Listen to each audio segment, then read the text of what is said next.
Hello and good afternoon to everyone that is currently tuning live with us on another episode of Phillip Trading Podcast. I'm your host for today and my name is Yongshen. And with me here today is my colleague Trent, a senior dealer and marketing executive from Phillip Capital.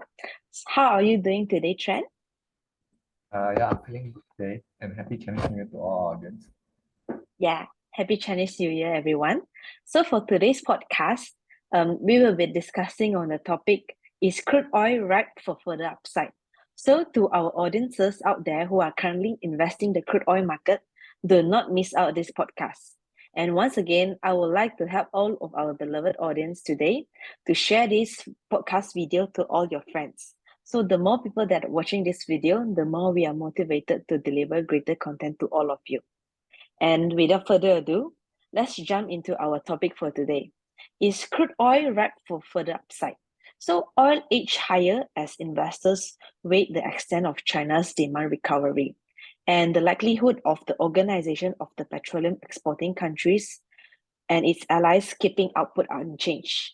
So my first question to you, Trent, can you tell us what had been going on in the crude oil market recently? Okay, so the West Texas Intermediate crude oil WTI for short rose towards $81 a barrel after declining by almost 2% as mixed earnings and bigger business activities spur concerns about a US slowdown. And also China's ditching of its COVID zero policy has also boosted expectations that energy demand will eventually pick up in the largest crude importer. Other than that, delegates from OPEC said that they expect an advisory committee of ministers to recommend keeping oil production at current levels when they meet next week. In addition, crude inventories also rose by 533,000 barrels to 4,480.5 million barrels in the week ended January 20, according to the Energy Information Administration in US.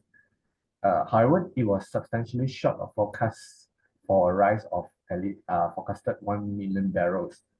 Despite the smaller than expected crude build, crude stocks reached the highest level since June 2021, the EIA said.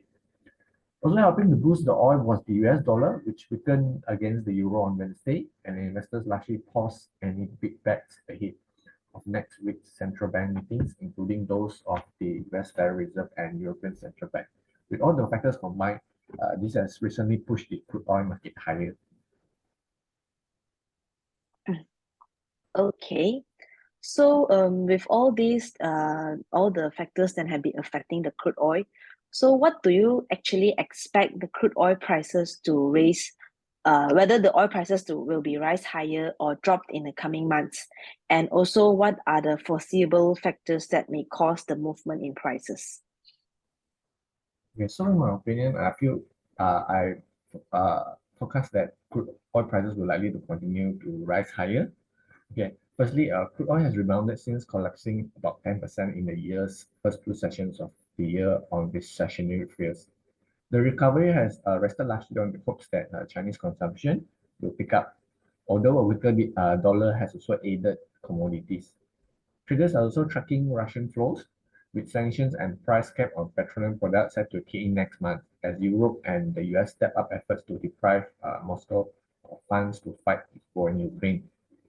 And at the same time, China is midway through week-long break to mark the Lunar New Year, when people traditionally return to their hometowns.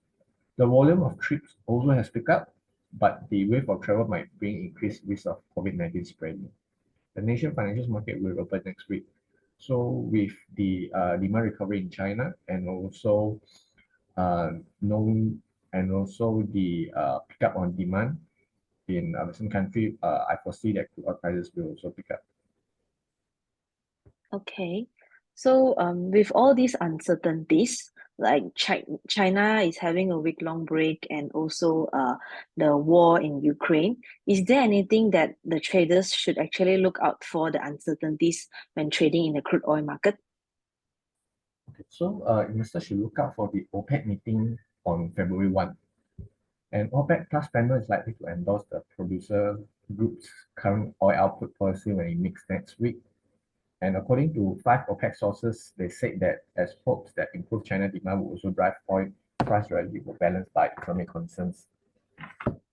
The meeting comes as the price of oil has rallied in 2023 towards $90 USD a barrel on hopes that Chinese demand will recover, while the European Union and Group of Seven, G7 for short, are set to broaden a price cap on Russian crude to refined products from February 5. In addition, the same 5 OPEC sources told Reuters that the JNMC would discuss the economic outlook and the scale of Chinese demand and was unlikely to suggest tweaks to the current policy. One said the oil's rebound in 2023 will make any changes unlikely. At the same time, the United Arab Emirates Energy Minister Suhail Al-Mazroui said on January 16 the market was balanced, echoing earlier remarks from Russian counterpart Alexander Novak. Both ministers sit on the JMMC.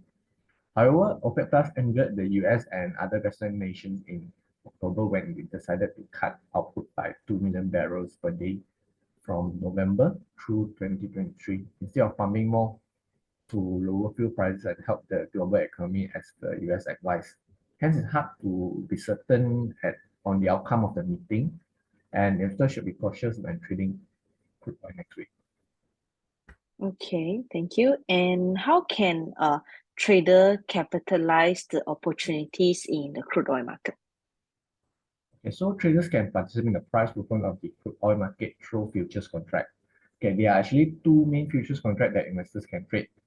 First one is the NYMEX light sweet crude oil and the IPE Brent crude oil. Okay, both the contracts are actually offered by Phillip Capital. In addition, for beginner investors who have limited capital, they can opt for the NYMEX WTI, NYMEX Micro WTI crude oil futures that are 10 times smaller in contract size and also margin requirement. Okay, thank you for sharing, and I hope that this podcast that it will help all the new investors out there. So we have come to an end for today's podcast. If you have any questions or if you have any topics you want us to discuss, you can message us in the comment box below. And thank you for listening to our podcast. And happy Chinese New Year, and also happy trading for the week. So thank you for your time to Trent. So thank you for sharing, and I hope that it will help all the new investors out there. And to all our audience who are actually interested in to invest in crude oil, you may feel free to contact us for more details. You can drop us a message on Facebook, and our representative will get back to you. So thank you for listening to our podcast, and happy trading. Thank you for your time to Trent. Thanks. Bye.